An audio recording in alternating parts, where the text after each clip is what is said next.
Human body में approximately 5 से 6 litre का ब्लड होता है और बॉडी के सभी ऑर्गन्स को प्रॉपर ऑक्सीजन और न्यूट्रिएंट्स चाहिए होते हैं उनके प्रॉपर फंक्शन करने के लिए। और ये सारे न्यूट्रिएंट्स और ऑक्सीजन ब्लड के थ्रू ही मिलते हैं और इसलिए ब्लड का बॉडी के सभी ऑर्गन्स तक पहुंचना बहुत ज़रूरी है। तो आज हम जानेंगे कि बॉडी में यही 5 से 6 लीटर का ब्लड किस तरह सर्कुलेट होता है और कैसे हमारी बॉडी के ऑर्गन्स को हेल्दी रखता है। दोस्तों, बॉडी का सर्कुलेटरी सिस्टम जिसे कार्डियोवास्कुलर सिस्टम भी कहते हैं और ये सिस्टम हार्ट और ब्लड वेसल से बना होता है। हमारी बॉडी में बहुत सारी छोटी छोटी ब्लड वेसल्स होती हैं।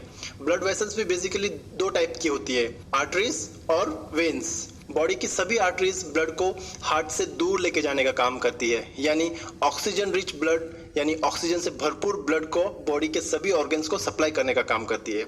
और बॉडी की सभी वेन्स जो ऑक्सीजन पुअर ब्लड यानी ऑक्सीजन की कमी वाले ब्लड को ऑर्गन से वापस हार्ट के पास लाने का काम करती है।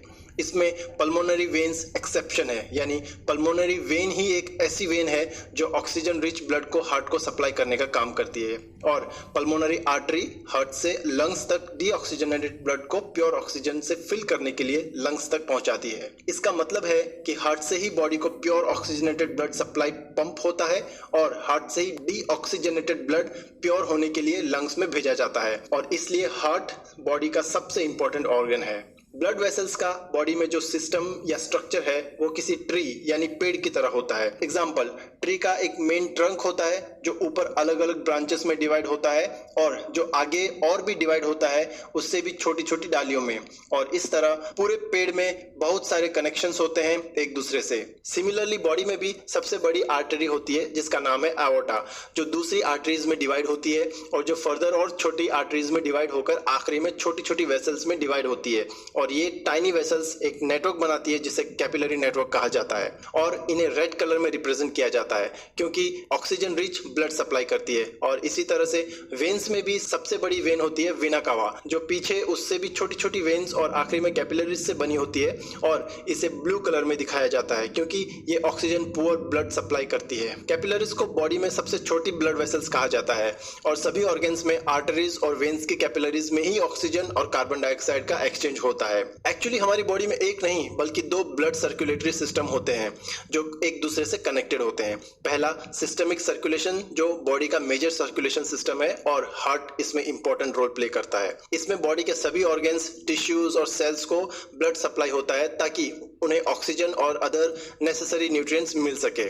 और दूसरा होता है पल्मोनरी सर्कुलेशन जो हमारे लंग्स यानी फेफड़ों से रिलेटेड होता है और जहां फ्रेश ऑक्सीजन जो हम ब्रीथ करते हैं वो बॉडी में एंटर होता है और यहाँ कैपिलरीज में ब्लड से कार्बन डाइऑक्साइड रिलीज होता है। इसका मतलब लंग्स में कैपिलरीज के थ्रू ऑक्सीजन और कार्बन डाइऑक्साइड का एक्सचेंज होता है। हमारा हार्ट एक मिनट में अप्रोक्सीमेटली 72 to 80 टाइम्स बीट करता है और जब दो हार्ट बीट के बीच में हार्ट रिलैक्स होता है तब हार्ट से ब्लड सर्कुलेशन स्टार्ट होता है। अब थोड़ा हार्ट के बारे में जानते हैं।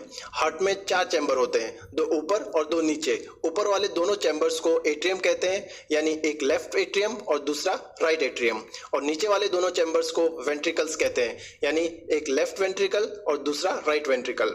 सबसे पहले ऑक्सीजनेटेड ब्लड हार्ट के ऊपर के लेफ्ट चैम्बर यानी लेफ्ट एट्रिया में से लेफ्ट वेंट्रिकल में फ्लो होता है और उसके बाद एक्सपांड होता है। सिस्टम सर्कुलेशन में लेफ्ट वेंट्रिकल प्योर ब्लड को मेन आर्टरी यानी आर्टरी में पंप करता है, जहां से ब्लड लार्ज और स्मॉल आर्टरीज के थ्रू लंग्स के अलावा बॉडी के सारे ऑर्गन्स के कैपिलरीज नेटवर्क में जाता है, जहां ब्लड ऑक्सीजन और नेसेसरी न्यूट्रिएंट्स रिलीज करता है। वहां से कार्बन डाइऑक्साइड और वेस्ट प्रोडक्ट्स पिक करता है। इस तरह बॉडी के सभी ऑर्गन्स के साथ ऑक्सीजन और कार्बन डाइऑक्साइड का एक्सचेंज करके कैपिलरीज वेन के थ्रू डीऑक्सीजनेटेड ब्लड को, यानी ब्लड में ऑक्सीजन कम और कार्बन डाइऑक्साइड ज्यादा होता है, ऐसे ब्लड को बॉडी में सबसे बड़ी वेन यानी वेना कावा के थ्रू हार्ट के राइट एट्रियम से पास होते हुए राइट वेंट्रिकल में जाता है। अब यहाँ दूसरा टाइप का सर्कुलेशन यानी पल्मोनरी सर्कुलेशन शुरू होता है। जब डीऑक्सीजनेटेड ब्लड यानी जिसमें कार्बन डाइऑक्साइड ज्यादा है वो ब्लड राइट वेंट्रिकल में एंटर होता है, तब राइट वेंट्रिकल डीऑक्सीजनेटेड ब्लड को पल्मोनरी आर्टरी में पंप करता है जो लंग्स में जाती है, जहां छोटी छोटी दूसरी आर्टरीज और कैपिलरीज होती है। ये कैपिलरीज लंग्स में पल्मोनरी वेसिकल्स के इर्द गिर्द एक नेटवर्क बनाते हैं जहां ये ब्लड कार्बन डाइऑक्साइड रिलीज करता है और हमारा ब्रीथ इन किया हुआ फ्रेश ऑक्सीजन कलेक्ट करता है। इसका मतलब बॉडी में लंग्स में कैपिलरीज के थ्रू ऑक्सीजन और कार्बन डाइऑक्साइड का एक्सचेंज होता है। यहाँ ब्रीद इन और ब्रीद आउट की टेक्निक पिक्चर में आती है। जब हम ब्रीद आउट करते हैं यानी सांस छोड़ते हैं तो कार्बन डाइऑक्साइड हमारी बॉडी में से रिलीज होता है, और जब ब्रीद इन यानी सांस लेते हैं तो ऑक्सीजन लंग्स के थ्रू हमारी बॉडी में एंटर करता है, और ये ऑक्सीजन लंग्स के अंदर कैपिलरीज में ब्लड के साथ मिक्स होता है और पल्मोनरी वेन्स के थ्रू हार्ट के लेफ्ट एट्रियम में एंटर करता है और फिर वहां से लेफ्ट वेंट्रिकल में एंटर करता है। और इस तरह से हार्ट की दूसरी बीट से यही सिस्टम सर्कुलेशन की नई साइकिल शुरू होती है और लेफ्ट वेंट्रिकल फिर से आउटा में ब्लड पंप करके पूरे बॉडी ऑर्गन्स को ऑक्सीजनेटेड ब्लड सप्लाई करता है और ये साइकिल चलती रहती है। और इसी तरह से हमारी बॉडी में ब्लड सर्कुलेशन होता रहता है और हमारी बॉडी में ऑर्गन्स को ऑक्सीजन और जरूरत न्यूट्रिएंट्स मिलते रहते हैं और बॉडी प्रॉपर फंक्शन करती रहती है। एक पूरी सर्कुलेशन साइकिल में ब्लड 2 बार हार्ट से होकर गुजरता है और इसलिए इसे डबल सर्कुलेशन भी कहते हैं।